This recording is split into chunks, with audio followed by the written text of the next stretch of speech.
এই বর্গক্ষেত্রের পরিসীমা কি হবে, এর সবগুলো বাহু আমাদেরকে যোগ করতে হবে, অর্থাৎ এতখানি হবে এই বর্গক্ষেত্রের পরিসীমা।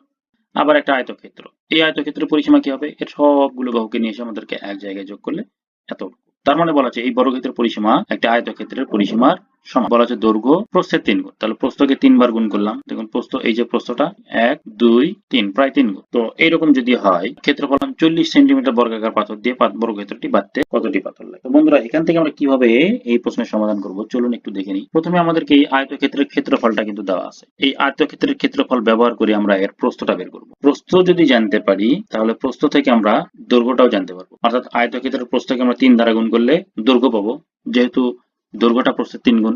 তাহলে আয়তক্ষেত্রের দৈর্ঘ্য এবং প্রস্থ দুটোই জানা হবে।